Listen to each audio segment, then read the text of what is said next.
L'invité du mois, c'est Françoise Keppmans, députée bruxelloise et première échevine à Molenbeek. Je vous propose de la retrouver directement en compagnie de Daniel Soudan. Elle fait le point sur son travail au Parlement, sur les grands enjeux pour Molenbeek en vue des élections communales. Et puis elle nous fait découvrir certains aspects méconnus de cette commune bruxelloise.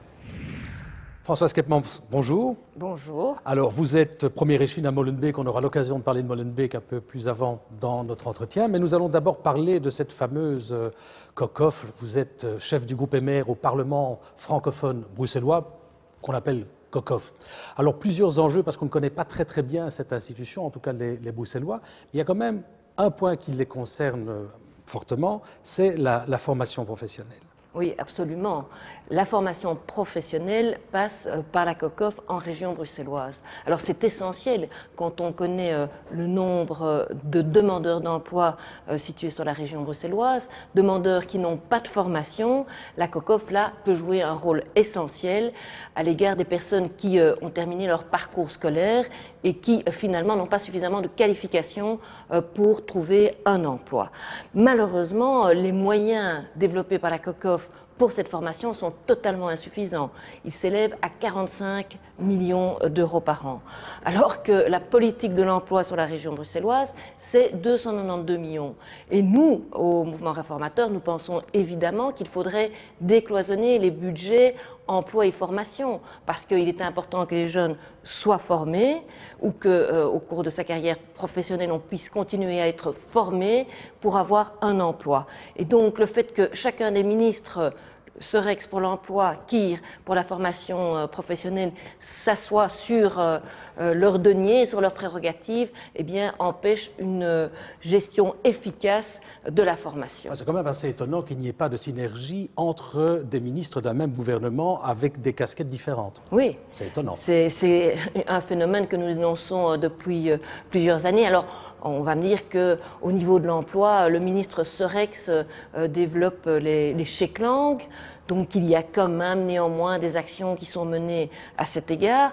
Mais je pense quand même qu'au niveau de la région bruxelloise, un seul et même ministre qui s'occupe de l'emploi, de l'économie et de la formation, eh bien ça se touche évidemment et ce serait tout à fait essentiel. En rappelant au passage que sur les moins de 25 ans de demandeurs d'emploi, ça représente entre 35 et 40% quand même des chômeurs bruxellois. Aussi, et à cet égard, on peut mettre en évidence que nous demandons aussi que les contrats de projet professionnels deviennent obligatoires. On constate aujourd'hui qu'il y a trop de jeunes qui sortent des études et qui finalement ne savent pas bien où aller frapper à la porte, n'ont pas suffisamment de qualifications, et c'est à Actiris, cette nébuleuse, de véritablement former, informer, coacher les demandeurs d'emploi. Alors ça peut justement les inciter à s'orienter vers tel type d'entreprise, tel type de travail, leur conseiller de suivre une formation complémentaire, mais véritablement de ne pas attendre pendant plusieurs mois, malheureusement parfois des années, avant qu'une opportunité puisse éventuellement se présenter. Et plus on attend, plus on a des difficultés à rentrer sur le marché de l'emploi.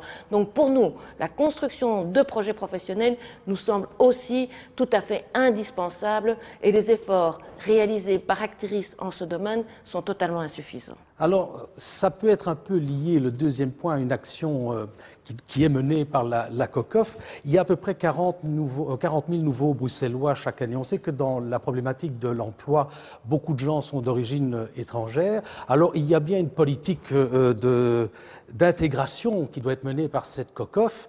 Est-ce que cela correspond à ce que font les Flamands en Flandre dans l'Imburgering ? En tout cas, c'est ce que nous, au mouvement réformateur, nous souhaitons. À savoir qu'aujourd'hui, on annonce que près de 40 000 personnes viennent s'installer à Bruxelles, dans la région bruxelloise, chaque année. Une augmentation de 40 000. C'est quand même un chiffre extrêmement important. Et donc, cela se fait notamment par la natalité, mais aussi le regroupement familial.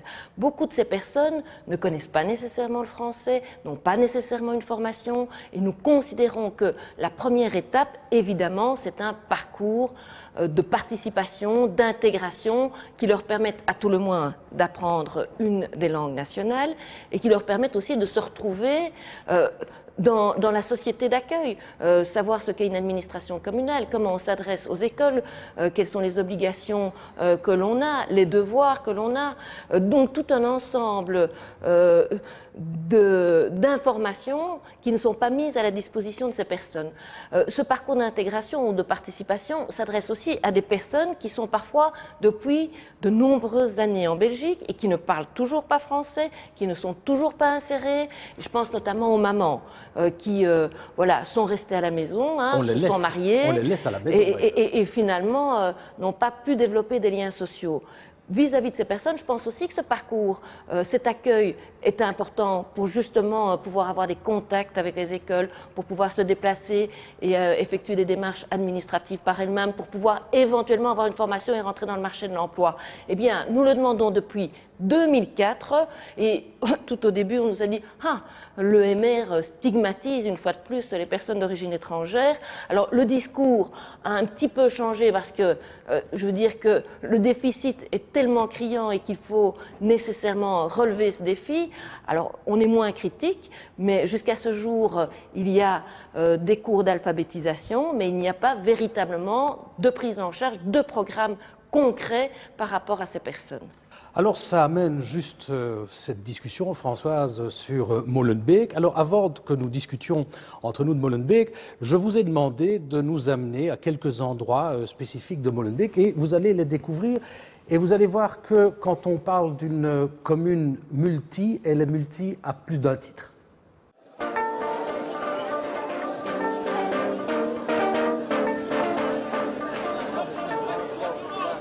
Molenbeek-Saint-Jean, commune bruxelloise de près de 94 000 habitants. Une commune à plusieurs visages. Nous sommes au château du Carvelt, dans un parc magnifique. Alors le château du Carvelt, justement, il y a beaucoup d'activités qui s'y déroulent. D'abord, on peut s'y marier. Moi, je me suis mariée, j'en garde un excellent souvenir, même si ça ne s'est passé qu'une fois. Et il y a aussi les conseils communaux qui se tiennent au château du Carvelt et toutes les activités culturelles, que ce soit le théâtre d'été, les expositions, les concerts, de très nombreuses manifestations. En quelques minutes, nous nous retrouvons au centre historique de la commune. Nous sommes sur la place communale, c'est jour de marché et vous voyez que l'ambiance est très différente du calme que l'on connaît dans les nouveaux quartiers de Molenbeek-Saint-Jean. La région bruxelloise est en mutation. Parmi les nombreux défis à relever, il y a l'augmentation de la population et tout ce qui l'entoure. Il y a aussi la sécurité, première des libertés. Alors nous sommes ici à la gare de l'Ouest. C'est un lieu important pour les Molenbeekois, mais aussi pour les Bruxellois, parce qu'il y a beaucoup de passages, hein. Nous avons le tram, le bus, le métro, le train. Et donc c'est un endroit important, notamment en termes de sécurité pour la gare, mais aussi pour ses alentours, où la commune souhaiterait évidemment pouvoir réhabiliter les lieux. Quand vous regardez la brasserie Van de Neuvel juste à côté, que vous voyez ces friches qui sont à l'abandon, il faut véritablement un investissement de logement, d'entreprise, de services publics. C'est un lieu véritablement qui doit être développé à Molenbeek-Saint-Jean et qui est un petit peu aussi le nœud de la fracture sociale qui existe entre les nouveaux quartiers et les anciens.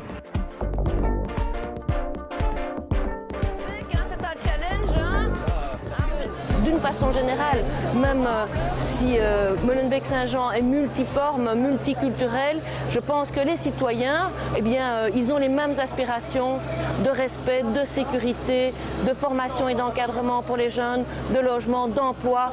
Et donc, on est tous embarqués, je dirais, sur le même bateau pour réussir Molenbeek. Françoise, on a vu dans le reportage qu'on vient de voir, un des points que vous soulignez d'ailleurs à la fin quand on est à la place communale, c'est le boom démographique et la densité de population au mètre carré et la densité de logements. Ça, c'est un des grands défis que vous avez à relever à Molenbeek. Absolument, puisque la population est passée de 80 000 à 95 000 habitants en 6 ans, donc c'est quand même un phénomène extrêmement important. Alors, c'est un petit peu pour toute la région bruxelloise, mais plus marqué dans certaines communes comme Anderlecht ou comme Molenbeek. Et donc je dirais que Molenbeek est à l'avant-scène, à l'avant-garde, au-devant de tous les défis que va connaître la région bruxelloise, que vont connaître les communes, à l'exception de quelques-unes ou de quelques quartiers. Et donc, il faut prendre des mesures. Et je veux que ces mesures, eh bien, on les prenne dès maintenant. Qu'on n'attende pas, comme dans le domaine de l'éducation, que finalement la situation devienne ingérable pour pouvoir enfin prendre des décisions. Moi, je me souviens qu'en 2009, j'avais interpellé la ministre Marie-Dominique Simonet en lui disant « Madame, je vous signale qu'il n'y a plus suffisamment de place dans les écoles maternelles et premières primaires. » Et elle m'avait dit « Ah, je ne suis pas du tout au courant, mon cabinet ne m'a rien dit, l'administration non plus, je suis très étonnée et on connaît la situation aujourd'hui. » Donc, vraiment, réagissons, si possible, autant que faire se peut, maintenant. Alors, ce qui est très important quand on se balade à Molenbeek, c'est qu'en fin de compte, on se rend compte que les besoins et les attentes de la population, quelle que soit leur origine d'ailleurs, allochtone, autochtone, sont en fin de compte les mêmes, entre autres en matière de sécurité dont on vient de parler. L'épicier marocain n'aime pas voir sa vitrine démolie par des voyous. Absolument. Les habitants, les commerçants, les parents ont les mêmes exigences dans tous les quartiers, c'est-à-dire de pouvoir se déplacer en toute sécurité, quel que soit l'âge, autant pour les enfants qui prennent le métro que pour les personnes âgées. Il faut aussi qu'il y ait du civisme, du respect des règles, à savoir les commerçants n'acceptent pas que d'autres viennent déballer leurs marchandises à côté de chez eux sans répondre aux obligations de tout commerçant. On n'accepte pas en termes de mobilité que l'on puisse se parquer n'importe où, n'importe comment. Il y a un ensemble de règles qui doivent être respectées, qu'il faut faire respecter. C'est le rôle de la police, qui doit être évidemment sur le terrain. Je pense aussi que c'est le rôle des gardiens de la paix. Nous avons à Molenbeek-Saint-Jean 90 gardiens de la paix. Ça n'est pas négligeable. Il faut que ce gardien de la paix soit à la sortie des écoles, qu'il soit dans la rue, qu'ils soient en quelque sorte les ambassadeurs, les médiateurs entre la population et les autorités communales. Je voudrais quand même vous rajouter, je voudrais dire que Molenbeek-Saint-Jean, parce qu'on entend beaucoup parler de Molenbeek-Saint-Jean, mais c'est vrai que peu de personnes la connaissent, Molenbeek, ce n'est pas un laboratoire socioculturel d'expérience, comme veut faire passer le message Philippe Moureau. Ce n'est pas non plus le Bronx. Il y a des quartiers extrêmement difficiles, mais il y en a aussi qui sont tout à fait agréables. Moi, ce que je défends pour Molenbeek-Saint-Jean, c'est la normalité. Je crois que tous les Molenbeek aspirent à ce que leur commune soit une commune comme les autres, où il fait bon vivre, où les gens se côtoient, où il y ait de la convivialité. Et ça, c'est un des défis essentiels que nous allons réussir pour octobre 2012. Merci Françoise Quepement. Si les téléspectateurs veulent en savoir un peu plus, et les Molenbeekois en particulier, sur votre action, vous publiez par exemple un document comme celui-ci, Mobleu MOOC pour Molenbeek, mais aussi retrouver l'information sur votre site internet www.françoisequepement.be. Merci Françoise.